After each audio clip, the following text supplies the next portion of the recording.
Well, there we are. It's really happening now. It's go time. All right, here we go. It was go time 52 minutes ago. No kidding. Touche. All right. Oh, I have a fancy little bar below my name saying what I am. Oh, here's how you do it. You just go to the... I'm not touching anything. Okay. Probably a good idea. Good call. Oh, jeez. Push the button, Dan. You're listening to the 4x4 Podcast, the podcast all about four-wheeling, overlanding, off-road racing, and the outdoor lifestyle. We talk about news, tips and tricks, answer your questions, and interview big and little names in the off-roading world. So whether your rig is busted and you're in the shop renting on it or on your way to the trail, join us and we'll keep you plugged in on topics to help you get away. Here are your hosts, Dan and Craig. What is going on? The 4x4 Podcast, episode 100, and we have not just Craig, we have a full house here, and we are building the airplane while it's flying or crashing, one or the other. We're having a good time here. So I'm going to read down the row, and we're going to mention everybody we've got here, and you've probably heard just about every one of these voices on the show at some point. We have Tony Muckleroy from the XJ Talk Show. We have Rich Young from Overland Odyssey. And we've got Morgan Kinney, who's one of the listeners and has been able to somehow, through some miracle, join us on this live recording. He's got magic, man. Real touch. It is. That's real magic there.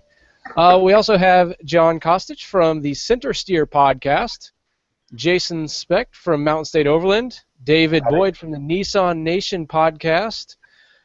Craig is still on the line, I think. And we've got Brandon Libby from now, we can say, from the Overland Roundtable, as well as a bunch of other things. So, thanks, everybody, for joining me here for episode 100. This is outstanding. Yay. Can I meerkat this, and then it'll really screw up everything?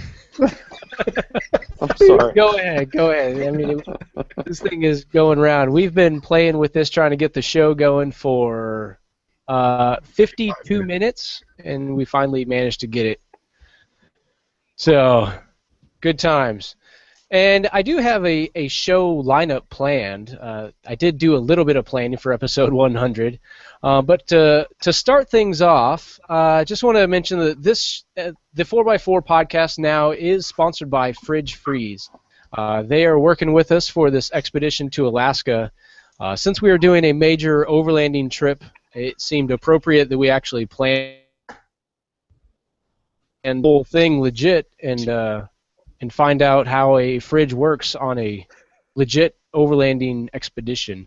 And Fridge Freeze makes a great product here in the United States, which is way more, I think, than possibly the average off-roader will need.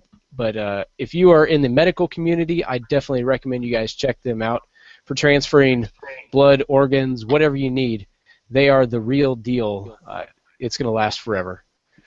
So let's see. First thing we've got here is I had posted on Facebook how you have benefited from the 4x4 podcast.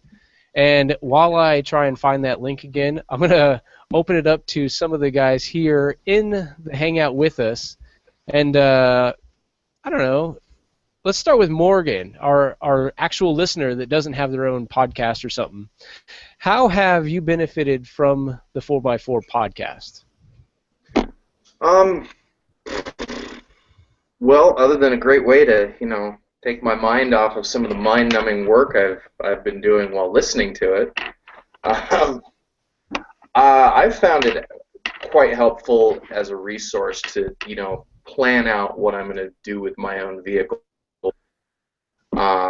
where I want to go with them, because I have a mindset of, simplicity is best, and, simplicity is what will get you there, get you back, and get you home, and it's really helpful to get like the product reviews and to hear the opinions and the thoughts that other people have when they're building up their vehicles. It does me well to hear the guy say, oh, I put A, B, and C on my truck, and it got me there and got me back, and then hear the guy say, I put, E through Z on there, and it broke the minute it saw dirt, and I have no idea why. So it's been helpful to listen to everybody who's been on the show and hear what they've done, because then I can go and apply it to my own vehicles, assuming Excellent. I get money to do that. Yeah, that is one of the things about off-roading, and it can become a giant money pit, and there's no end to what you can do with a vehicle. So that's good to hear. What about the rest of you guys?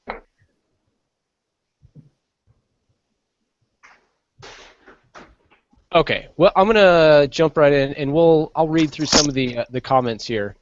Robert Perez shared with us a really good note. Robert Perez on Facebook shares, love the show. I spend countless hours traveling to wherever the oil field sends me. Now I don't have to listen to the same 6 songs that rotate through the radio. I can actually listen to something that I am truly interested in. Your show has really stepped up my get out and explore motivation. My kids and I are planning our first mini Texas Hill Country overland trip. They are excited as I am. My 11-year-old son is our navigator. I've been able to teach him more about highways, maps, and landmarks. My 8-year-old daughter is our photographer. She absolutely loves the Jeep lifestyle. We have a 97 XJ that we have been slowly building up and just ordered a 2015 JK to enjoy for many, many years to come. And my wife just says, tell me when to jump in the Jeep. I want to go. My work schedule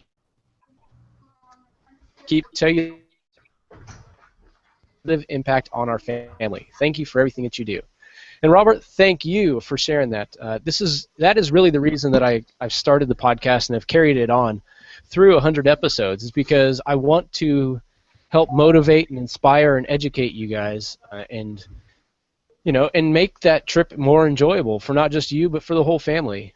So thank you very much. I'm definitely going to be saving all these, because anytime it takes me 52 minutes to start a podcast, I can look at that and see it really does mean something, and we're doing it for a real purpose.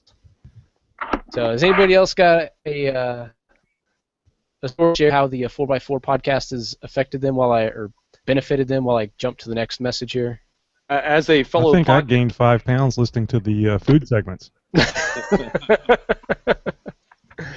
I just want to say, as a fellow podcaster, it's nice to know I'm not alone in having technical difficulties.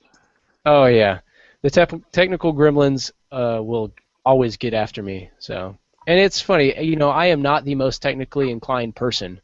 I had no idea how to run a website or do any of the podcast hosting when I started this. So it was up to Andy Lehman. He runs a website, lehmancreations.com, and he was the host of the Geocaching podcast. And he has a product that helped lead me through all of those steps. And if it hadn't been for Andy, the 4x4 podcast would not exist, because I wouldn't have been able to get past the technical headache of how to do all this. And here, 100 episodes later, I'm still fighting different gremlins. It's amazing. All right, we got another changing technology. Yeah, no kidding. We've got Jesse Farmer, and I have. He actually won some Jeep grab handles, and I think I may have. You know what? I'll go ahead and say it now. I have 2 more sets of Jeep grab handles. So the first 2 people that send me an email to yahoo.com, what you're going to do with those grab handles, they're all yours, and I'll send them out to you. But Jesse, he says, I've learned of some great equipment, been introduced to websites and people that supply and support a lifestyle and community that I love. It's afforded me the opportunity to support that community in ways that I didn't know were available. It's also provided hours of entertainment and, more importantly, knowledge. I've learned a lot about overlanding, which I knew existed but have never heard of someone actually doing before listening to the podcast. It's something I've always thought about doing, and without the resources I've been introduced to through the podcast, it was just a dream I would never have thought about pursuing. Now I am slowly getting my rig and gear together to hopefully give overlanding a try. Being a flatlander on the East Coast with nowhere legal to wheel close by, I've only participated in Jeep jamborees, and taken weekend trips to Roush Creek. They are fun to go when I can, but loving the outdoors and overlanding seems like something I would love. Thanks for all you do and keep up the great work. So thanks again, Jesse. And I've seen some pictures of him putting his Dutch oven skills to work. And I think he, correct me if I'm wrong, Jesse, but I think he bought that because of the same thing Tony mentioned, the outdoor edibles segment. So, and eventually, yeah, that's one of my favorites too. And we had talked about, Craig had mentioned the idea of doing a kind of a how to cook on cast iron show, or not show, but just event. So that's something we're still looking into. Man, if you thought this was hard, I don't know how to host a hangout outside by the campfire. Yeah, it's not going to be too much easier. Everybody drives to your house and we have one. That's That's an even better idea. You guys have your own money challenge. You get that done before you go to Alaska. No. That just makes it even more challenging. You got to born in Alaska. Go back. That'd be awesome. I can't wait to get up there. I'm looking forward to it. Yeah, you know, Dan, I hear a lot of people.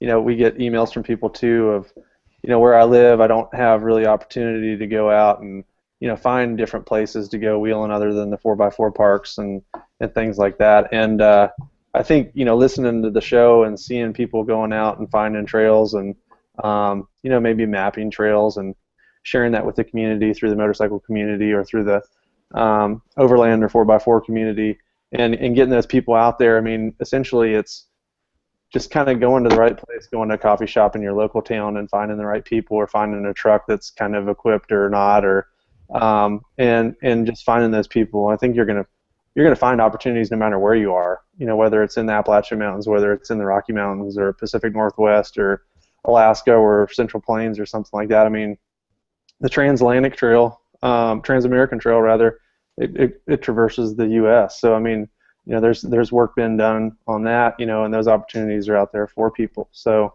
yeah, I mean, the podcast gives those people motivation to get out there and actually do it. Yeah, even though there's not a whole lot of exciting things through Kansas, there's still some hidden gems. And, you know, that's an idea that Rob Anderson over at Adventure IQ, he kind of opened up my idea to that, or my eyes to that. I think he called it the Project Rove, the regional overland vehicle, or it was just a regional exploration, and just trying to get people out and explore what's in your backyard, because you never know what's there. And it doesn't have to be a super technical rock crawling thing. You know, there's the tagline on the show is "Explore your world," and that's really what it's all about. Just getting out there, seeing what's available to you. Yeah, and there's a lot of dirt in Kansas too. You know, that's true. There is a lot of flat ground. There are some other off-roading parks. There's Kansas Rocks and was it Tuttle Creek? Yeah, Tuttle Creek out in western Kansas, central western Kansas. Yeah, I haven't had a chance to explore either one because I've been nailed down with school on top of school, and wanted to keep the show going. So, but yeah, eventually I'd like to do that. I'm sure eventually I'll be back, or at least in the area.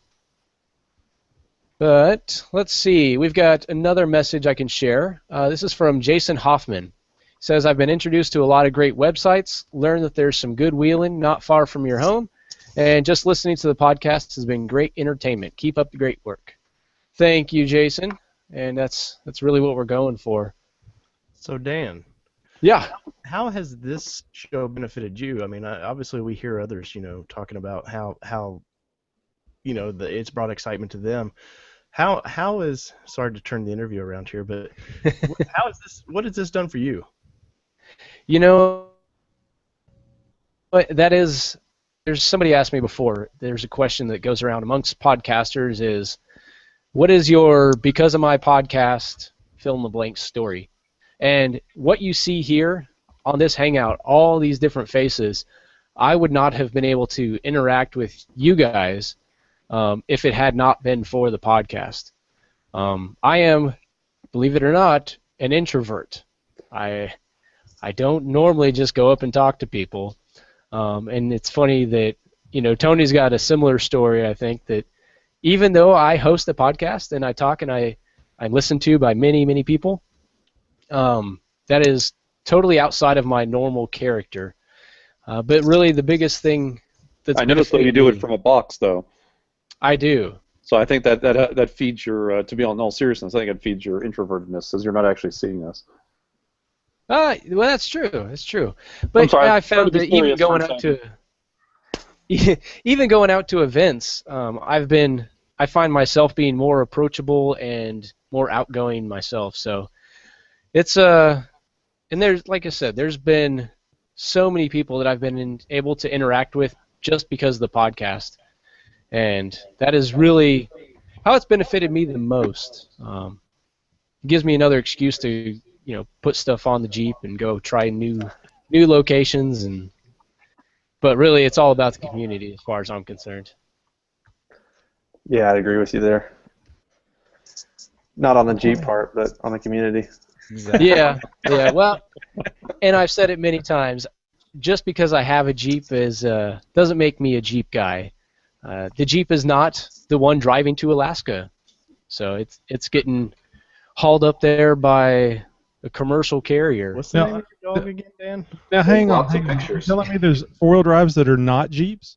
That are not Oh, XJs. ouch! Ouch! Wow, this is amazing. I've learned something tonight. We just need to get Dan involved in one-wheel drive. I had a Jeep once. It's Once. funny you mention that. I would love to get into some sort of dual sports. I have been keeping my eyes open. Oh, yeah. I tell you, that's a long road to hoe, though, with my wife Stephanie. That was the one thing. She has never flat out said no to anything except for the motorcycle, and even that I'm still working on. She'll eventually hear this and probably punch me, but Yeah, it's easier to ask for forgiveness than permission. I've learned that. You're gonna Yeah. saying you're going to get punched. Says Well- the guy with the baby behind him. yeah, I've got to ease into it. I figure maybe we'll get a quad once I get up to Alaska, to plow the driveway when it's buried in 8 feet of snow, and Yeah, then Yes, exactly. You gotta get her Yeah. talking to the other ladies on motorcycles. Is what you gotta do. I think Yeah. a quad would probably be a lot safer for you, Dan, unless it's an off-road motorcycle. well, that's my plan. I don't know that Get a there's Ural. much point in having a street bike up in Alaska, but yeah, the Ural with the sidecar, that's actually a legit two-wheel drive. Oh yeah. Where that sidecar wheel has a axle shaft going over to it. Yeah, that's been on my dream list for a number of years at this point. Well, remember, when you see a moose on the highway in front of you, you're supposed to speed up. That way it go up and over, right? I don't know if those rules actually apply in a motorcycle. That could end badly. I may be confused. I don't think those rules apply with a four-wheel vehicle when you're going after a moose. Yeah. It's true. It's true. That's not going to end well. I plan to solve that moose problem with a 30-06 instead. Good luck. And a fork and a knife. A lot of forks and knives. Good luck. How do you week going to I'm out to annoy the Rebels. moose? Oh, and Last mentioning time anybody in my family got a moose, it was like eating a tire. Oh. Don't tell me that. Oh, really? I'm moving to It's Wyoming. great in chili. Moose Wait, chili. They have moose in Wyoming, though. That is a Wait, lot there- of chili. There is a two-wheel motorcycle out there, and I posted it on Facebook. There's a two-wheel drive time in Alaska. off-road. Chili's good to have all that time. Yeah, I saw Yeah, that. the Ural motorcycles, they were made in Russia. Oh, that other He's two-wheel talking drive. about that dirt bike. That one was pretty slick. That looks so complex. I think the issue with it, and I posted it on there, is that it's not going to turn. It's going to be like having front and rear lockers on in your four-wheel drive. Yeah. Yeah. Oh You no, notice it when they- turns and rides like a regular motorcycle. Oh no, it'll go around Drive tires. shaft goes down the center of the. Fork. Actually goes down through the center of the steering rod, so there's no difference to riding a regular motorcycle to that. It would still feel a lot different though, because it's actually pulling from the front, whereas a normal motorcycle, you get on the throttle, and that rear end is going to dig. Yeah, some of the enduro riders that ride the big hare scrambles, the Red Bull hare scrambles and stuff like that, even the arena enduros that you watch and stuff, some of those bikes have, I think it's a Christie two-wheel drive system actually installed into the frame of those bikes. Yeah, I think it works off a limited slip, so when you need it, the post that you guys had, it seemed like he had kind of a switch lever for it to activate it, where the models that I've seen are activated like a limited slip, like if the back tire is spinning, then the front tire will catch, which is kind of unique too. I think the video was showing the difference between a single and a two-wheel drive. Mm-hmm. So they were showing a regular motorcycle where it would get stuck, and then the two-wheel motorcycle where it would come in and just rip through. Yeah. Either way, I want one. Yeah. Oh yeah. I'll take it no matter what. They have the older ones that have the big old fat tires, like balloon tires. Yeah, those Russian ones. Yeah, the Russian ones. Yeah. But they've upgraded them with the newer. A cross-country enduro would be kind of cool to have one of those on it. Mm-hmm. Kind of like what Rich rides, right? Yeah, Rich. I have a notification on my phone whenever a new KLR is posted on Craigslist. It'll pop up. Nice. Really, I know I'm just torturing myself. I can look anyways. I do that with Land Cruisers. Somehow I get my wife. She's into the idea. She wants to get a couple of KLR 650s, but the whole Ural idea, she was like, hell no. She's like, I'm not riding in that little side of that little stupid thing. I want my own bike. So maybe you gotta get yours onto her own bike. Yeah, if you can get them on your own bikes, that's the fun part. There you go. I was doing a fire inspection here locally, and we have a big power plant. There used to be a barbed wire factory. And I opened this door to this big room, and there were probably 25 to 30 Urals in different state of repair. What? The guy just been collecting all these Urals, and been selling them. It was amazing. I'm gonna need that guy's phone number.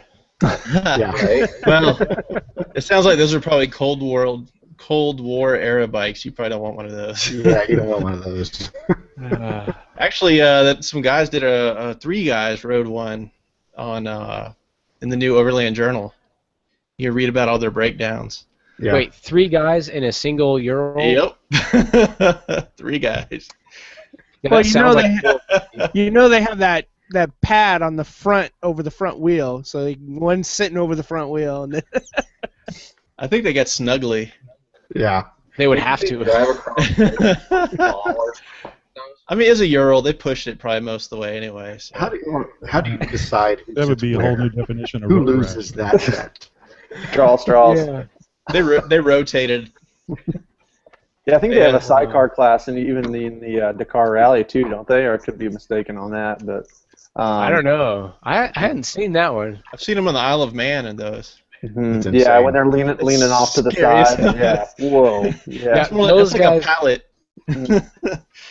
Oh man, that guy really must hate his life. Like, you know what? Sounds like a good idea. I'm gonna ride the Isle of Man in this sidecar motorcycle. Oh yeah, What could I've seen possibly but- go wrong?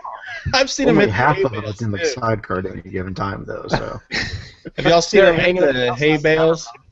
Yeah. And they just destroy it, and they go flying through the air. It's a yard sale of motorcycle and body parts. Oh yeah, so don't show those to your wife. Those videos. Those are no-goes. Also, I'm not a Jedi Knight cruising around the Isle of Man. That's never going to happen. Yeah. Oh well, let's listen to some of these voicemails. This is Andy Lilienthal, PR manager from Bushwhacker, and I'd like to congratulate the 4x4 podcast on its 100th episode. Keep up. Well, thank you, Andy. It's been great having him on the show when he was over at Warren, and we've talked to him at Bushwhacker. So I'm looking forward to actually finally meeting Andy face to face when I get up to the Northwest Overland Rally and Expo, or not Expo, Rally Workshop. Yeah. The expo is here next month in May, but the workshop is in June in Plain, Washington. So I'll be up there, and I'll be linking up with, I think, quite a few of the folks from the audience. I think the guys from Oregon Trail Off-Road will be up there, and there's a couple others I've seen comment on Facebook. So that's always the fun part when we take the show on the road. We'll start bumping into people who listen or watch the videos or whatever. Sit in their kitchen, or That's it. I can sit in their kitchen and record another podcast. Show them how to cook in those iron skillets. Yeah. Yeah, I've had two ordeals with Dan like that. Once was a podcast in the kitchen, and then once was a cold November night out in my backyard. You say cold, but I think it was like 70 degrees. That's just Tennessee cold. That'd be a pretty funny video, Dan. That'd be a pretty funny video, Dan. Walk in there with your, "Hi, I'm Dan with the 4x4 podcast, and I'm here to cook you a meal." That's about how it happened, actually. A bag full of hot dogs and some sticks. No. When I went over at David's house, we had the famous 4x4 podcast chili. It was very, very good, by the way. Was it elk meat? Yeah. Moose? What is it, 4 or 5 of us? I don't think we ate it all. So no, there was no moose in that one. Yeah. That was straight cow. But there was a lot of it. Let's see. I got a couple more voicemails here, so let's jump to the next one. Dan, this is Matt with CampForlo.com. Congratulations on your 100th show, buddy. You are doing a great job sharing this passion with the world. Here's to 1,000 more. I can't wait to get you back to Baja. All right. Thank you, Matt, for calling in the voice message. And for sure, if anybody is actually planning a trip down to the Baja Peninsula and you're a little nervous about what to do, where to go, definitely hit up CampForlo.com. And Matt he's got a team of guides. They've been down there racing in the Baja 1000 and just touring down there for many years. So their expertise will get you to all the great places. You'll see everything exciting down there. And I think Matt was one of, if not the very first sponsor of the 4x4 podcast. He actually provided the lovely stickers that I've been able to share with so many of the listeners. So that's awesome. It's funny. I had looked the other day, and there is probably 250 stickers, 4x4 podcast stickers, in the wild. And I've even seen pictures shared of them showing up on bars and gas stations down in Baja. So it's cool. When Brian Dorr posted a picture of the Exploring Elements sticker down in Mexico, right up next to a 4x4 podcast sticker, and I know he didn't put it there, so who knows where that one came from. So this is awesome. I love But it seems like Rich may getting all these messages. All right, we got maybe 3 or 4 more. Hey, this is Rob from Adventure IQ and the Adventure IQ podcast. Guys, congratulations on episode 100. It has been amazing to watch you guys grow. Love your show. Good luck, and looking forward to the next 100 out here. Me too. I'm looking forward to the next 100. Thank you. Yeah. And we'll talk about that a little bit in the future, some of the stuff that's coming up for the next 100 episodes. And, since we have this fairly infrequent or wildly unscheduled release, I pulled up in iTunes when the show actually started. The episode 1 was released in July 16th, 2011. That was a long time ago. And it took us to 100 episodes. So, who knows how long it's going to take us to get to episode 200. But we'll keep chugging away at it. And Dan, in your early years, how did you release your shows? I mean, was it just kind of every once in a while, sort of like you do now, or was it more specific? No, I've always aimed for the one a week, but there was many times where I was lucky to get one a month, and a part of it was some scheduling conflicts a lot of times because I've done the show. The show started while I was in South Korea, and from there I moved to upstate New York, and from there, I recorded shows from Afghanistan, back to Asia for that, and then here we are in Kansas, and I've done shows, or at least recorded, all over the place, from New Hampshire and Vermont, and so yeah. Listen to episode 1, and I decided not to share that on this episode 100 because the recording quality was pretty rough, and it was a fairly canned, unnatural conversation. So, but it's funny, I get messages fairly often that somebody's discovered the show and they've gone back to listen from the beginning. If I had a badge that you could earn by listening to all 100 episodes, I'd give it to you. That's a good idea. So Dan, when was it that you kind of realized you had people following you and really starting to pay attention to your show? I think it first came when I got a message from Blue Ridge Overland Gear, from Matt over there, and he had heard all the Dutch oven conversations and the cast iron stuff, and he had a Dutch oven bag, a transport bag that he had a prototype and needed some real world testing. And so that very first time that I was contacted out of the blue by somebody that valued my opinion, that was the moment where I said, I think the show is actually going somewhere, because it started off just a way for me to stay plugged into the off-roading community while being away from my Jeep and away from the community. So that was the moment. What episode was that when you really started feeling? Well, let me jump back into iTunes and scroll through here. Need to get complicated.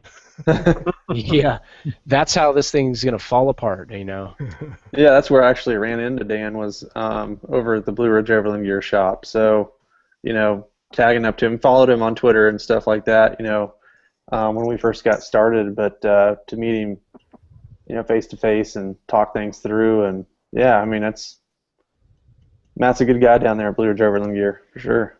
Yeah, they really do put together some outstanding stuff. And I still have that same Dutch oven bag it's been getting used and abused off-road now for 3 years, and it still looks like it's brand new, minus the charcoal dust and campfire soot that's all over it. Yeah. But that just means the bag is well seasoned. It still looks brand new other than that. So, and I've got the prototype and the version that came out after that, and since then they've continued to update it. Last I talked to him, he had made some modifications to it so that it could be strapped onto a canoe seat. Yeah, underside of a canoe seat. Yep. Yeah, that's brilliant, because I know Dutch ovens are very popular for canoe trips. So that's pretty cool.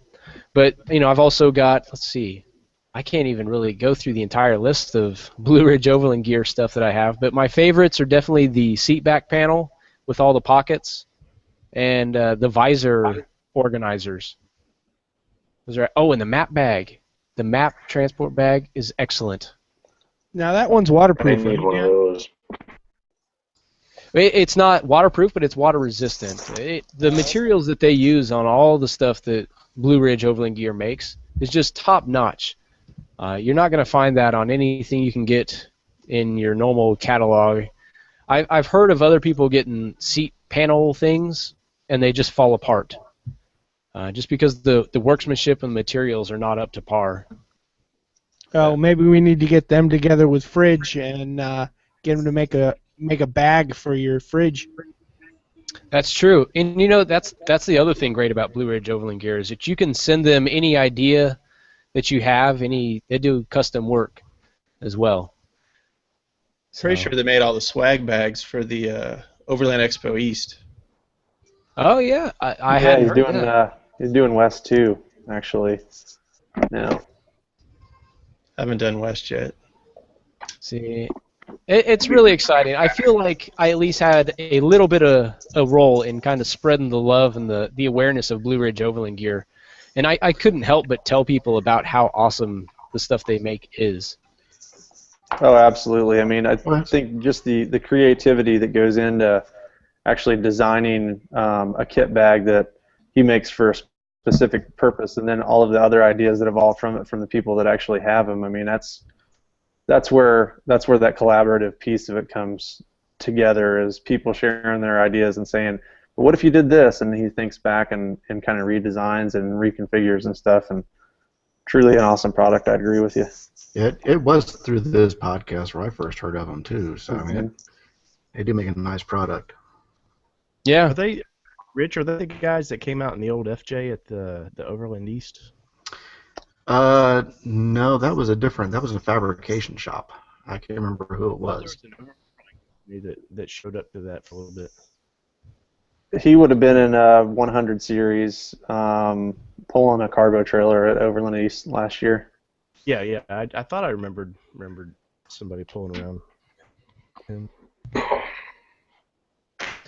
Yep, great people there, and the whole crew over there. I mean, one of the things I love most about their products is that when you order one and get it, it has a tag that has the signature of everybody that touched it, everybody that's sewn a zipper on it, put together a seam, done the quality checks on it, and so it's the real thing. There's like 4 or 5 people there, you know, Richard and Jen. It's not like that. No, that Smittybilt stuff's gonna fall apart within days of putting it to use.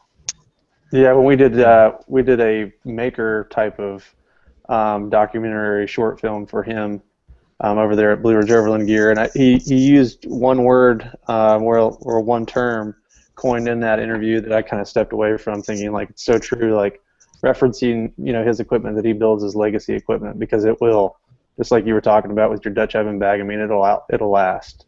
So.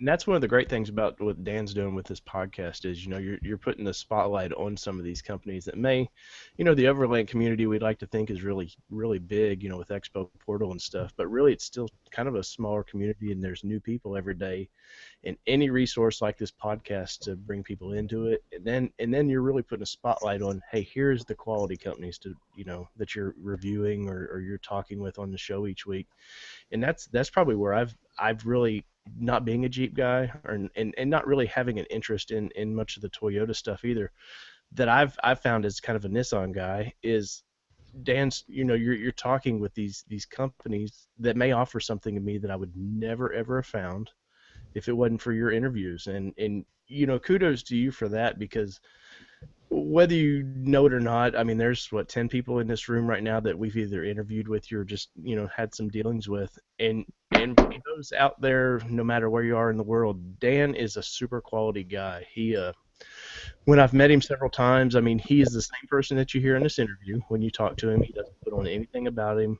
If you're introverted, I've never noticed it with you, but if anybody out there within the next 100 episodes, if you get to meet Dan, man, take the time. I think I've met have I met all of your children, Dan? I don't think I've met your son.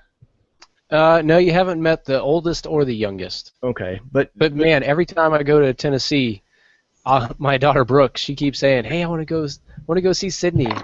So. But I really I knew. Sorry to interrupt here, but I for me personally, Dan has helped me launch a podcast, which is probably the biggest benefit that was dealing with him. We've done, I think, a couple interviews, and Dan kept pushing me, and which is really nice. I mean, Dan doesn't have to say, hey, here's some competition, let me get some more competition started for listeners.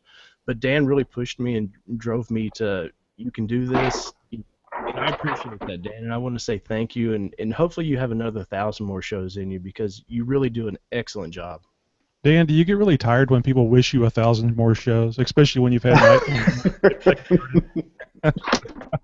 For me, Yeah. no, I don't. I'd say, yeah, let's go 1,000 shows. I'm good with it. That's funny. I mean, it took 4 years to do 100. So by that math, 1,000. That's a 25, lot. that's 25 a year. Whew. You It's got long. That's 2 a month. Well, hopefully we're on a more regular schedule. We can do a lot more faster.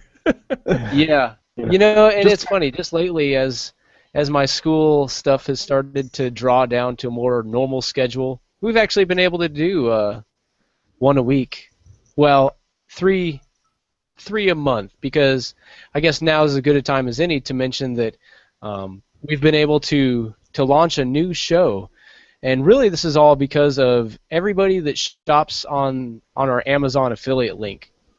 It's been very active. I need to go back in and look and do a You Bought What segment like they've got over, like Tony does on the XJ Talk Show. But because of all the support that... You've bought what? Yeah, sorry. All that good correct grammar. But it's because of everybody that's bought stuff, made their purchases using our affiliate link, which I'll mention now is the 4x4podcast.com/Amazon. You just shop like you normally would, and that has helped fund the launch of the Overland Roundtable. So I really appreciate everybody that's been doing that, because really, like I say, it goes to paying for the hosting fees for the media and the website, but you've been doing so great lately that now we're bringing a whole nother show.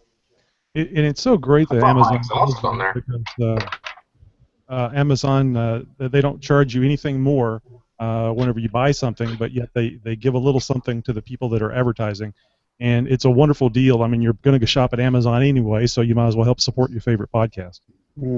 Yeah. And we appreciate it. Yeah, I really do. Somebody's got to keep the big guy in banners back there. Yeah, I know. I was gonna have a banner made, but I ran out of time. I'll have one for the Overland Rally. I don't know if I'm gonna get one that's as high quality as the one Craig's got, because that thing it stood up to the desert wind in Johnson Valley. So that one's been tested. Oh yeah, it's been tested. So we'll see how long it lasts. It is set up, but you know what? Probably I don't see much more use than it hanging behind me. So maybe you can work something out, and I'll send you it because it's got everything on it and what That's I paid true. for it. Well, you might as well use it for something. Yep, send it around for all these events. Get some signatures on there, Craig, as you. There you go. Yeah, there's an idea. I thought about that. Great idea. Hey Dan, Well, how did you? can I say that's why there's so much space between the letters? But no, it wasn't it. It was my first shot at it. I said, "Oh, this is what I want," and they said, "Oh, you put it in the wrong format. We got to put it in a different format." I'm like, "Whatever, just get Next it done." thing you know, it's 6 feet tall. Yeah. Well, they called me. It was kind of funny. And he's gone again. It was so funny. He dropped off. Google booted him out. What were you saying, David? I was going to ask, how did you and Craig get together? Keep it down, Morgan. Somebody answer the call.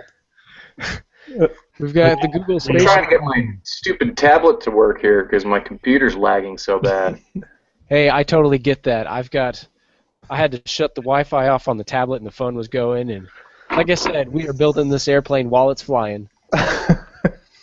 Well, considering I've crashed 2 of them, I know how that goes. Oh. So when we need something to break, we know who to call. Yeah, well, it happens. Is that really Harrison Ford? Oh. Yeah, that airplane crashed was a lovely one. Oh, beautiful thing. It's so sad.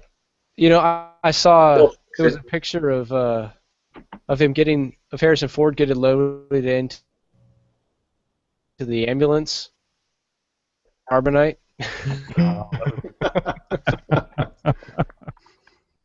Going around for a little bit.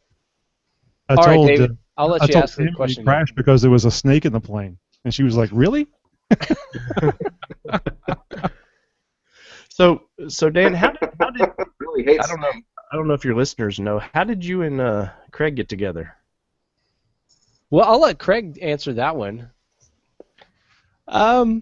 If I'm here, if you guys can hear me, my connection seems to go in and out. Dan and his brother were doing the show, and they were mentioning something about air tank, and I had mentioned to them that I had thought of this worm drive system that I had heard of through a company, and I emailed them and then said, hey, if you need anything else, you need me to check out anything, let me know. And then Dan emailed me back saying, hey, you might be interested in being in the show, and then we did a interview over Skype, and then we went from there. Yeah, and it's been great having you. It's been great having, that cross the continent connection too. Because Craig, you've been able to go to all these different events that I haven't been able to make it, and it looks like Google's booting him out again. But he finished the story. He finished the story. It's He great. did. It did. It was like, okay, Google's like, it's over now. Hey, we're gonna cap off your Google pipe. You're done. But it's been great having Craig on to be able to cover those events that I haven't been able to get to, and I know it's benefited him. He's met Jesse Combs out there at Johnson Valley, and I don't know that he would have ended up there if it hadn't been for the prompting of me and the 4x4 podcast audience trying to get some coverage on those different events. So that's pretty good. Well, before things start going sideways again, let's hit the next message. Hi, Dan. This is Scott Cheney with Compact Camping Concepts and Danute Trailers. Just wanted to call and wish you a congratulations on the 4x4 podcast becoming very close to hitting the 100 mark. It's and I look forward to after you hit the 100 mark. Congratulations again. Keep up the good work. All right, thanks, Scott. And Scott is really kind of the mastermind of why there is a, I would say, 60% finished trailer in my garage. He planted the bug in my mind, really. I guess it was already there, but he really kind of brought it to fruition because he's doing the Compact Camping Concepts, like you mentioned, and the T-Venturing forum that's associated with that is just full of people who are doing the exact same thing, building their own trailers to go off-roading and adventuring with. So he's been great to work with and super easy to get a hold of too. There's been many times where I've got a question about something, and I'll just give him a call and we'll chat. He'll provide me the information, and I'm back to work on the project. So if anybody is interested in learning more about building a trailer for themselves to support their adventures, I cannot recommend highly enough. Go over to Compact Camping Concepts and pick up one of their books. He's got the Explorer Box book. I think it was $35, and that has all the plans, all the measurements you need to build your own Explorer Box on a lightweight Harbor Freight frame, or if you want to have one manufactured and welded up so it's good and solid, it's got all the plans for that. But since my trailer is substantially larger than that, he also has the ABC guide to building a trailer. And he's been doing this for a number of years and has a lot of experience, and being able to lean on that has actually led me to build the trailer in the way that I am. And I'm glad that I've taken his advice because it's a lot stronger than the way I would have done it using the corner block technique. So it's a great resource. And he's also got the Danute trailers, and you've probably seen Danute showing up on a lot of other websites. it's a fiberglass tub system, and you just epoxy the thing together, and you've got a great looking body for a trailer. So I even saw them featured on Expedition Portal. I think they were not initially included in the the budget trailer segment, and I looked in the comment section, and there was just on fire with people saying, "Hey, you forgot Danute trailers." So it's good to see that he's getting that recognition, because he definitely deserves it for all the work that he's done putting that together, and just such an outstanding product. So let's see. Has any of you guys seen the Danute trailers highlighted anywhere? Yeah, I follow them on Facebook. Which trailers? The Newts? Yeah, yeah. Oh yeah, yeah. They're very nice looking trailers. They look like TJ rear tubs. Yeah. I'd seen where some guys were taking older Jeep tubs and taking two tail ends and welding them together and making their trailer, and it's kind of what he's got. It's something very similar. It's symmetrical front and rear, and he's got a lot of different options. You can lengthen them, shorten them. He's got lids for them, all kinds of cool stuff. And I think he's working on a camper version, kind of like the James Baroud. You know, they just kind of fold up in the front, they clamshell. I saw he was working on something like that too at one point. Yeah, there's such a great community over there at tventuring.com, and the famous Jay Sherb. I don't know what his actual name is, but he's on a bunch of different forums, and he does a great job of prototyping some fiberglass parts. And he's done a lot of work on those Danute trailer bodies, trying to put those together. And you know, one of the things that I've heard a lot of discussion about is the pop-top hard shell rooftop tents versus the fold-open kind, like the CVT or the Tipui, or any of the other ones like the Simpson or the ARB Simpson. And having those parts that are available, you can make your own hard shell rooftop tent. So I don't know if those are in full production yet or not, but that is an outstanding setup to check out if you have not already. I'll have to check that out. Mm-hmm. All right, let's see. I've got another message from one of our listeners. Let's take it away. Hey, 4x4 Podcast. This is the Battering Ham from Portland, Oregon. Just calling to say congratulations on the 100th episode, and you guys are doing an excellent job on the show. And if you pass through my neck of the woods on your way up to Alaska, let me know. I'd be happy to buy you a beer. Congrats again. Thanks. Bye. All right, thank you very much, and I will be passing through your area. So we're looking at doing and it's not just so you can buy me a beer. We plan on doing a stop there in Portland, but we are going to have a meetup. I got to get some of the details put together here a little bit better. But Jason from Oregon Trail Off-Road is going to help me host a meetup there in Portland, so I can meet so many of the listeners there. Maybe Josh from the XJ Talk Show can come and join us as well. That'd be great. Yeah. Lots of great stuff. And we're going to do a lot of sharing our location as we go through, because this trip to Alaska is going to cover a lot of miles. Don't think about it. Yeah. There's going to be some interesting things along the way, too. Oh, yeah. There's going to be tons of interesting stuff. So here's I don't know if we've talked about it too much on the podcast, but the basic plan for my route is we're going to go here from the Kansas City area, probably straight through the state over to Denver. We'll see my family, and then head north up to Casper, Wyoming, where we'll link up with Bo Johnston.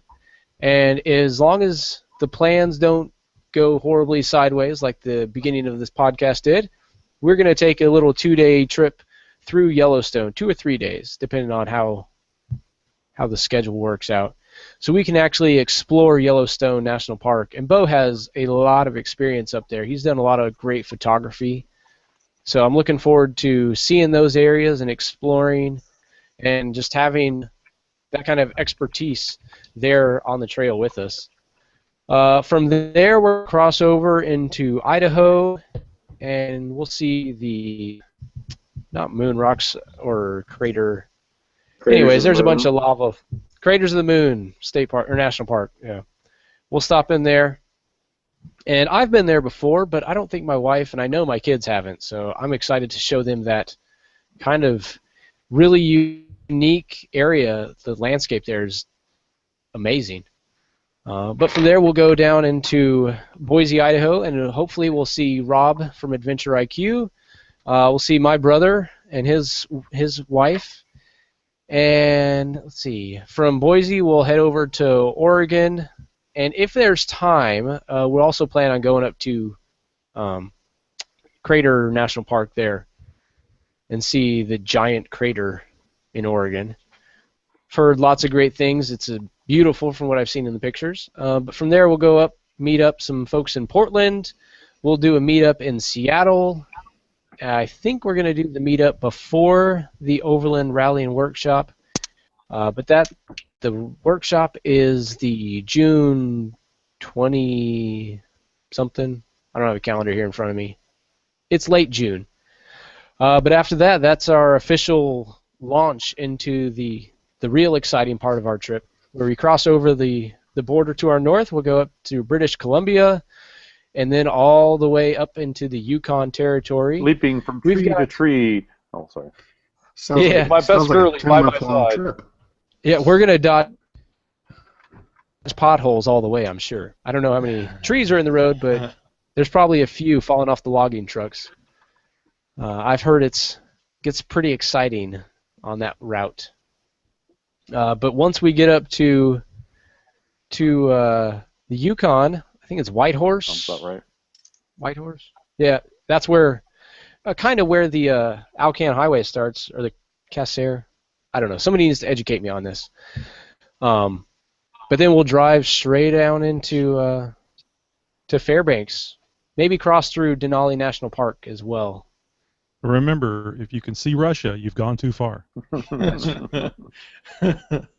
That's true. Maybe they'll build that bridge in time. Well, there is that highway we talked about on the show a couple shows back that actually transverses from all of Russia and Europe, and it's supposedly part of Alaska. So, well, there was discussion of they might build they wanted to build a bridge between the two. Interesting. Well, if there's a bridge, I'm going to drive on it. Not yet. No, there's no bridge yet. No. Whenever there is a bridge, I still want to drive on it. I heard there was a land bridge once. Once, yes. Long time ago. I don't think I didn't notice that part of your trip going to Alaska is not coming to Texas. I noticed that right away. That's true. Well, if you could get Texas moved up somewhere between Colorado and Canada, that'd be great. I noticed he's not coming to Pennsylvania either, so... When are you rolling through Wyoming? Let's see. It'll be mid-June when we pull out of here, and it'll be, I don't know, like the 18th we'll be in Wyoming, June 18th, 17th, 18th, 19th, something like that. I should have a calendar. That's about when we're going to get there, I think. Oh, well, if... You're going to drive right through Riverton to get to... I've been to Riverton before, yeah. To get to Yellowstone, I think you'll have to drive through there and Lander. Yeah. So well, we'll be in touch. We'll have to see if we can link up. Both be pulling a trailer. Mine will probably be decisively less weight.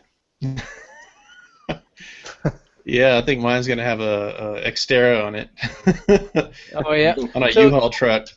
You're building a teardrop node now. Are you going to be able to have that wrapped up and finished, or is it going to be a project that gets totally derailed? No, all the hard stuff's done. The biggest thing is I'm waiting to hang everything on it, and I can't do that because it's been the temperature hasn't been what it needs to be. I think it has to be over 65. And when we left to go to Easter Jeep Safari, it was still dropping down to the 30s here. And so now it's just starting to get warm. I'm just waiting for it to dry up a little bit, and I'll be able to put the epoxy coating on it, and then hang the solar panels and all the other little knickknacks and stuff. Yeah. You know, I went back and forth on the solar setup for this, and eventually I will add solar, but for now I'm doing a dual battery setup where there's like an umbilical cord that's going to connect the trailer to the Yukon and charge the batteries on the trailer to help power the fridge and the lights and the other bits, the water pump. Yeah, I mean, if you plan for it now and kind of retrofit it now so you can add it later, I mean, that's... Yeah, if you're like me and you're solar retarded, there's a company. I'll have to send you a link. But there's a company on Amazon that they put kits together, and they're very reasonably priced, and they've got good tech support. Oh, perfect. I think they're just called Wind Solar or something generic like that. But Wind Solar, huh? I know, right? I feel like there's a joke in there. I'm not smart enough to make it, but if you get to that point, I can send you their information. Yeah. Well, and the nice thing about having the actual dual battery setup is that if for some reason the battery in the Yukon goes flat, then I just go over to the dual battery controller, hit the button, and it will link the batteries together, and I can start from the trailer battery. And I don't know that that's possible with a solar. I'd have to remove the battery and go jumper cable it together. Yeah, you'd have to jump from your house battery to your starting battery. Yeah. Yeah, we plan to have 3 batteries in ours. The solar's just for, I don't know, a little overkill, and so we could stay for like 10 days without moving around and stuff. Mm-hmm. Yeah. And you know, I've got the water tank in place now. I still have to cut the little trapdoor and run the plumbing for the hoses, and still do the wiring for the 12-volt pump. Mm-hmm. But it's all coming together nicely. I've got all the pieces that I need. I just have to finish putting it together. How much time do you have, Dan? Not enough. Yeah, that's what I was thinking. I hope it all works out. Well, I've put together the checklist. Like the remaining tasks are all listed out, and so I've got that in Evernote for my wife to look at, and she is more than capable of taking care of a lot of things with the trailer as long as the kids allow her the time to do that. She can go knock out some tasks. Man, I like what you're doing there. Yeah. That's great, man. I'm gonna be at work. If you can have these things done when I get home, it'll be fun. Yeah, I'm sure that's the way it is. Yeah, exactly. Yeah, definitely not. Just give the kids some paintbrushes and let them loose. There you go. Yeah. Well, we did the pre-finishing on the inside of the trailer, so the polyacrylic stuff on the inside is all done for the most part. There's some little touch-up spots. But for the outside, I'm actually using, I went back and forth using like a bed liner stuff. Mm-hmm. I looked at the Durabach paint finish. But what I've ended up going with is it's a deck finish, and this one is extremely tough. It's really thick. It's kind of got a texture to it. I think I know what you're talking about. I love that one too. I have that on my deck. They've got several different textures. I feel like a rough texture. It looks kind of like a old stone or brick or something. Yep. Then you got more of a smoother one, and then one that's kind of in between. Yep, I picked it up at Home Depot for a lot less than it costs to do a bed liner. Mm-hmm. And the good thing about that is that it's designed to be exposed to the sun, and so if it fades, it'll fade uniformly. Yeah. And I can go back to another Lowe's or Home Depot and pick up some more and just roll it on. Yeah, I ended up with the garage floor epoxy. There you go. Satin. It was the same color I already had it stained, so it's perfect. And it's That's cheap a pretty as hell. good idea. I think if it doesn't work, I'll wrap it in aluminum like it's supposed to be. It's just $600. So I was like, I'll try this $70 can of epoxy.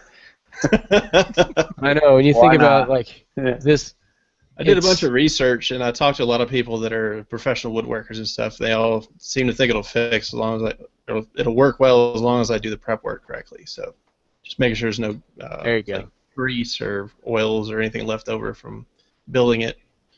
Yeah, that's what I did.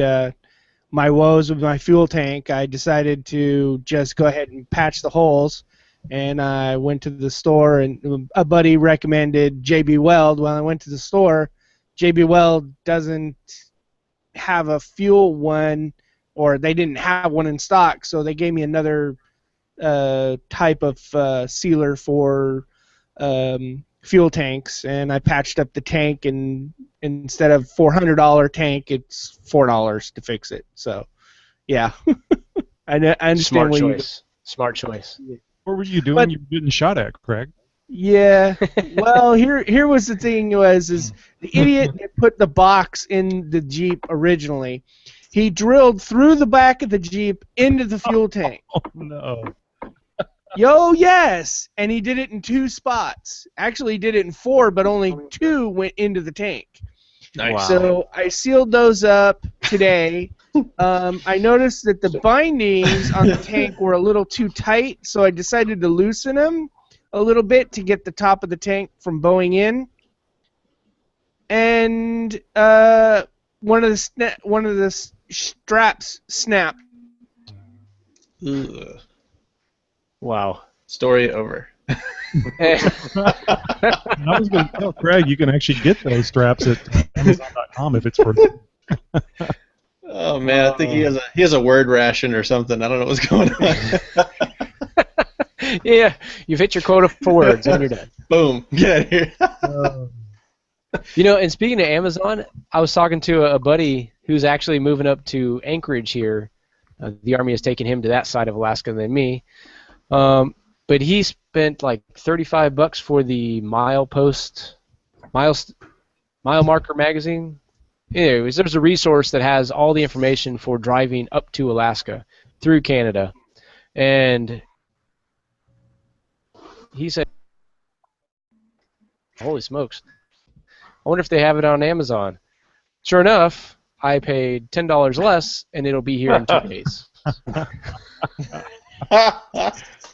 I always check Amazon for the price, and especially since I'm a Prime member, I can get it here in 2 days. So it's a no-brainer.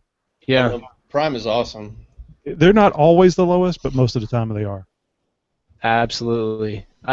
Amazon Prime is the best thing since, I don't know, Fire. It's amazing. Okay, I'm back. I see what you did there with the Who are you? Amazon Fire thing. Oh, So- but So where did I leave off? The mothership just landed. The mothership landed. No, you were getting the fuel tank straps. Yeah, fuel tank. One of them snapped when trying to loosen it, so I ordered those. They're on the way from Amazon.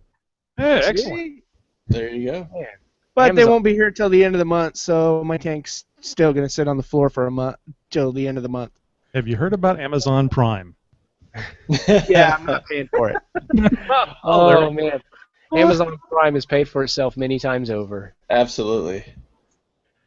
It's even better when you have a family member that hasn't. You just get added on to their memberships. Yeah, that's true. We don't condone those. And you probably don't get all share your the Netflix music and password either, do video. Oh, well, let's see. This show has been going for a fairly long amount of time, so we can talk about what do we have planned for the next 100 episodes, and you can probably imagine what we have planned. But on 100 episodes, and I think we ought to go back and talk about some of the topics that are better designed for somebody that is just now getting into off-roading. So talking about vehicle choice. Yeah, well, vehicle choice is definitely going to be one that we talk about on the Overland Roundtable. But yeah, we'll talk about that here on the 4x4 podcast as well. But a lot of times somebody may already have a vehicle and they realize, hey, this can do more than just get me to work to the grocery store. I wonder what else I can do. So we want to make sure that you can get the most out of the vehicles that you have. So everything from what kind of tools you should have in your vehicle, what kind of tires are best suited for your adventures, how to drive, when you see that big rock in the middle of the trail. I've around it, put a wheel on it instead of just try to straddle it. Little things like that maybe somebody who's new to off-roading doesn't necessarily know.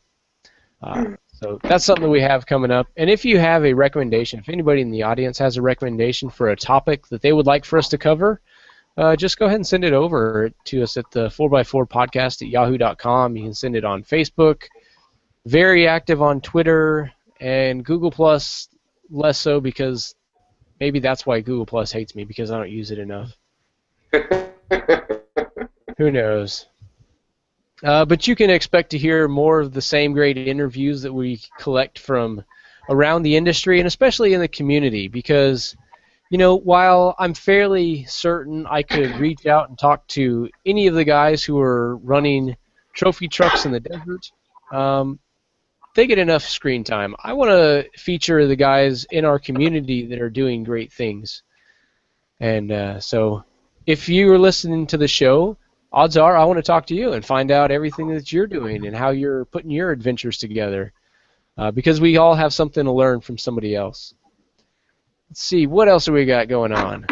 I should mention that we have the 4x4 Radio Network, and this is awesome. This is the one place that you can go to get all of your off-roading podcast goodness. We've joined forces with Tony and Josh, and now Tammy of the XJ Talk Show, and John has just now joined us with the Center Steer podcast. So we've got everything you need for Land Rovers, for Jeeps, for everything else.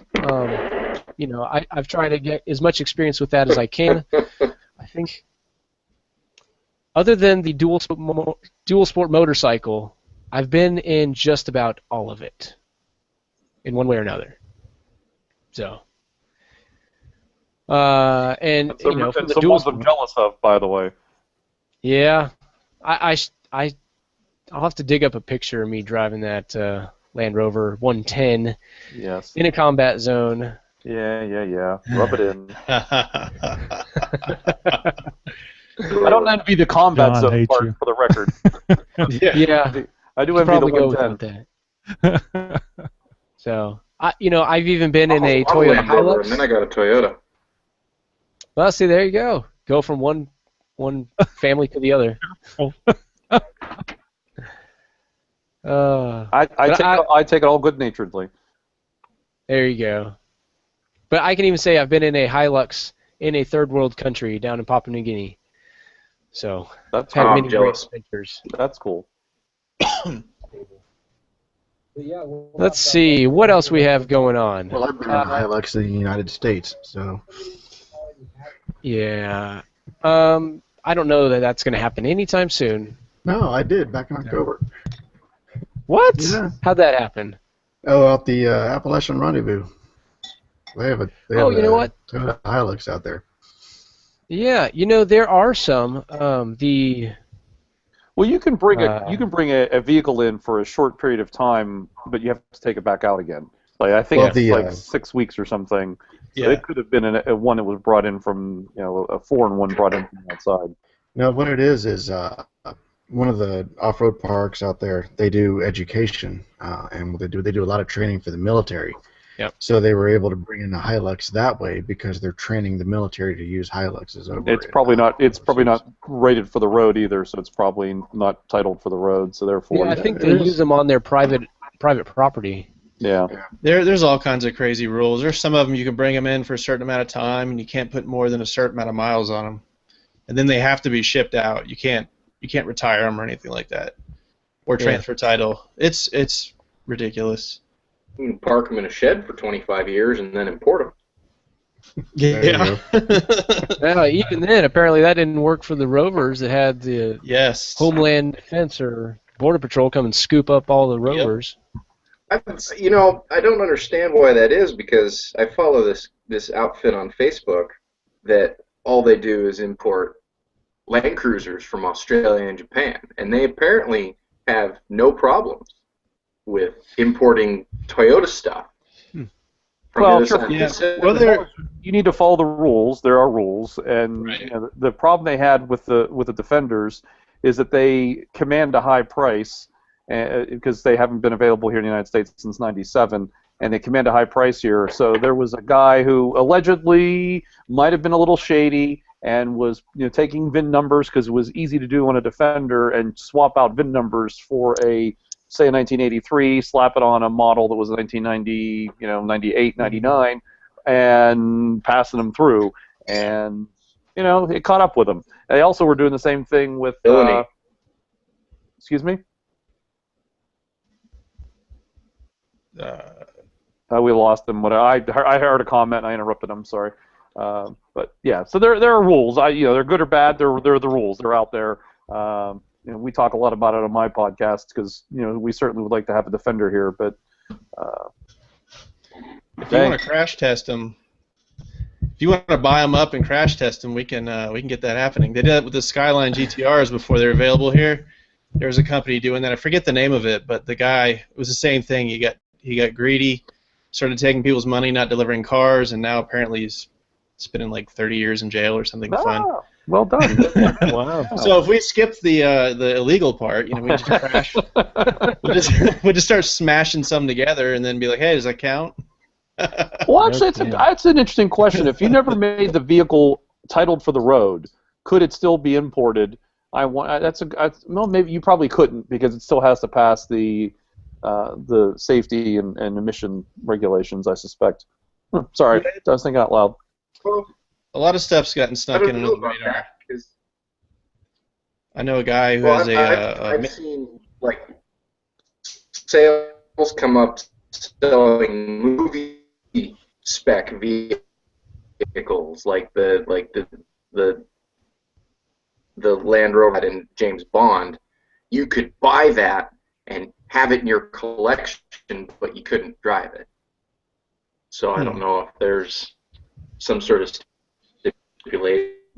Well, if it didn't have an engine, it's very possible. If it was engineless, then it's like you could have dating a that shell. supermodel, but not being able to take her out to eat. Don't know. I don't think I like that analogy, but okay. I don't see supermodels go out to eat. Well, there you go. I think that might be like dating a supermodel, but not allowed to enjoy the extra benefits thereof. Can never be seen with said supermodel. Okay, there we go. That's family friendly. I think he was loosely paraphrasing Jeremy Clarkson, talking about was it Keira Knightley or whatever her name is. Yeah, it sounds about right. Yeah, Keira Knightley. I think Knightley. Yeah, well, they had the Expedition. Just don't hit me. The Expedition 7's Land Cruisers. They are their residence is in Utah. I think it's in Tule, Utah, or Thule, where they're on display in the Land Rover Museum. There, yeah. Oh, I gotta get down there. I didn't realize they were stateside. I would love a 70 series. Yeah. Yeah. So, they finished up last summer, I think. Yep. And as soon as they crossed the border, they got loaded on a trailer in California, I think, and then hauled straight into the museum. So yeah. They bring them out every now and then to run around their private property, but that is all. That's all they're afforded. So. They just take the decals off and drive them to work. They keep some spare ones on hand. Yeah. No, officer, these are all decal. Oh, who knows? Who knows? Sometime I'd like to get in there, that museum, and see all the different Land Cruisers that they have on display. So I've seen the photos, and it is a pretty extensive collection. Mm-hmm. Yeah, I think Scott had posted some up on Facebook a while back.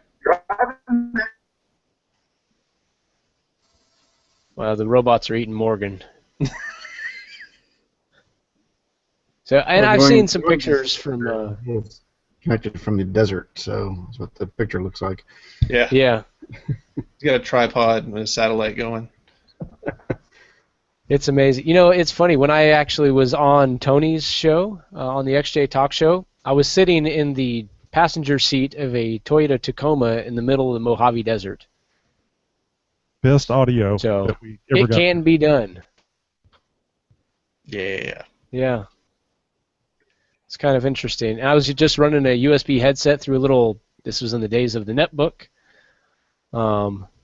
running through Wi-Fi off a random hotel.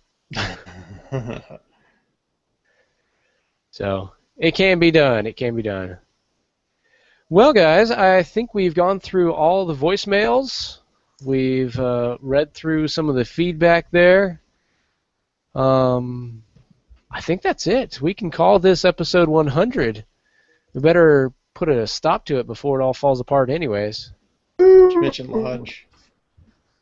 No, yeah, that is worth mentioning too. You'll be seeing a lot of Lodge manufacturing on this expedition to Alaska. They have been so gracious to provide us some of their cast iron cookware stuff. We've got the seasoned steel rather than cast iron, and we've been putting that one to use big time. It gets used every day upstairs in the kitchen here. Also, we've got the one thing I haven't been able to try yet is their seasoned steel grill pan, but that's going to be great for roasting some vegetables. And unfortunately, my wife is allergic to shrimp, so I may cook some shrimp for me and the kids, and something else for my wife. But I'm looking forward to using that grill pan over some open flame. And I picked up a new Dutch oven, so now I've got another one. Yep. Yep. And here's the idea. So I'll. You know, Dan, with the first thing to do is admit you have a problem. I know. That's the first step. Well, what if it gets dirty? The collection is growing. So the first man that's ever addicted to Dutch oven cooking. There you go. 1,200-pound trailer, 400 of it is cast iron. That's true. But I've got special storage just for the cast iron cookware. So, and I'm gonna have to get with Blue Ridge to get some more transport covers. So. He has a trailer for just his. Just as cooking hardware. Yeah. But now I'll be able to have the main dish cooking as well as the dessert. So when dinner time comes and everything's finished, can have it all ready to go at the same time. Whereas before you'd have to cook the main dish, pull it out, transfer it to something else, and then do your dessert. Or forego dessert, but that's really not a good option. No, never. Not animals. You gotta have dessert. Terrible idea. Yes, exactly. Yes. We're not. See, now we're all in agreement. You all need more Dutch ovens. So, and Lodge manufacturing. That's not how that logic works. Yeah, I'm still gonna buy one. Right? Me too. Oh. I gotta learn how to cook first, and then I'll. Well, see, you really just got to try it, and it's hard to mess something up in a Dutch oven. Here's the secret to cooking. You bring the beer and let someone else cook, and then you supply them with beer. That's the secret to cooking. See, there's a method to everything. Yeah, you bring the Dutch oven, you bring the food, you bring the beer, and you have somebody else cook. That's right. Yeah. Yep. But there's nothing that you can't cook in a Dutch oven that you can cook in a regular kitchen. This last Thanksgiving, you may remember, I actually prepared a good chunk of Thanksgiving there in the parking lot. It was just a gravel parking lot. And I sat out there, we had a little campfire, and we cooked a, 15-pound turkey, and let's see, we had a vegetable casserole, and we had dessert. I cooked a caramel apple, what do they call them? The dessert. Deliciousness. Yeah, it was amazing. Like a cobbler? No, it's the cobbler without the bottom. Crumble. I don't care how you eat it, Dan. Whatever it was. Whatever it was you a do on your cobbler. time is your business. Sounds delicious. Whatever you do on your time is your business.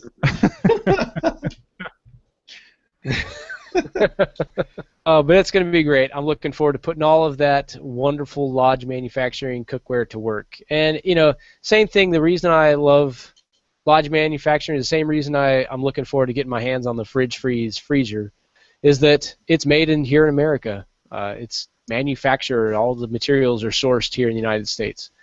So that's great stuff. It's hard to find that kind of great quality very often. Same thing, why we love Blue Ridge Ovalin gear. It's crafted here in America. So it's great stuff. And now we are going to wrap this up. So thanks again, guys, everybody that's able to join us.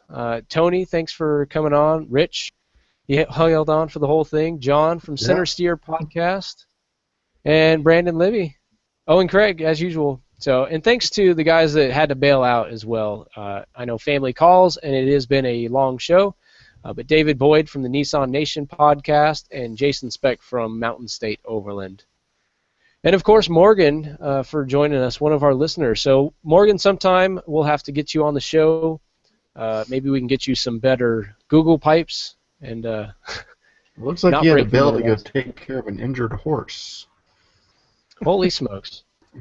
That is not an excuse I would have ever used. I gotta add that to the book. That's a new one. Well, I thought I'd just mention real quick, Dan, thanks a lot for having me be a part of your 100th episode, and of course you should have as many more as you like. And you know, Craig wants to do a weekly thing, but I would like to hear what he has to say once you start doing the weekly thing, because even though when you're in the podcast doing it, it's a lot of fun, it's the work before and after, and also too having to relegate your time every week to that hour or 2 hours. That's it's kind of rough to do, but congratulations and many more episodes to you. Thank you.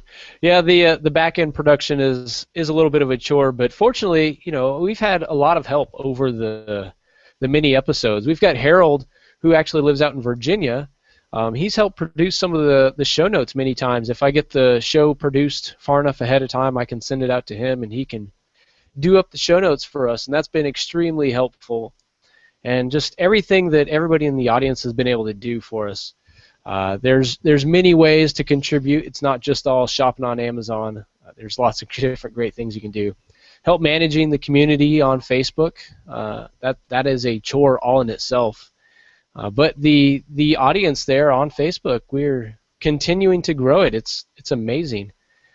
And if you have not been over to our Facebook page in a while, I definitely recommend that you do. You may notice there's a banner. What do they call it? The cover photo. Yeah. And all the vehicles in that photo are submitted from listeners of the 4x4 podcast. I mean, you would think these are in a catalog or designed for somebody else, but that's just proof. We've got a lot of awesome people in the audience. So, yes, we do. And one of the cool ones that I think needs to be highlighted, and we'll get them all on the show sometime in the future, is the U-joint van. V4? Oh man, that thing is awesome. I just saw a video where they did a walkthrough of it, and it's going to be at Overland Expo, the big expo. So hey, the East one's no slouch. That's true. That's true. But I think the they West were there too. Daddy. They had with the Sherpa on the back. Yeah. Yeah, that thing was seriously cool. They had what do they call it? Vanaconda or something? No, that was something else. They had an ambulance. They have one they call Vanaconda. It was a big black one. But there's an ambulance they had there, and then I think they had one other rig, but I can't remember. They take my pictures. They do some great work over at U-joint. Oh yeah. So I don't know that I would ever get my wife sold on a van. I tried. It did not go well. That's how we ended up with the Yukon. But the van fight will always be there. I still think it's a great idea. Oh yeah. The Sportsmobile. Guys, I think this is it. Yeah, Sportsmobile does some stuff. U-joint is different though. They do. Theirs is a little more aggressive. They're a little more my style. Yeah, they're more off-road than a refined camping experience. Yeah. It's good stuff. All right, everybody, thanks for joining us for episode 100 of the 4x4 podcast. Stay with us. You can check out some of the show notes. We probably won't have a lot of show notes here for episode 100, but just come on over to the 4x4podcast.com anytime and check out all the great stuff that we have. Go to our support page, and you can click on any of the links there, and that'll help support this podcast and continue to keep the lights on, varieties, and lots of other wonderful things. Help fund some meetups, maybe. Help pay for all these stickers that I've been sending out, too. So, all right, guys, that is it. Episode 100 is in the can. We'll talk to you later. Take care, Dan.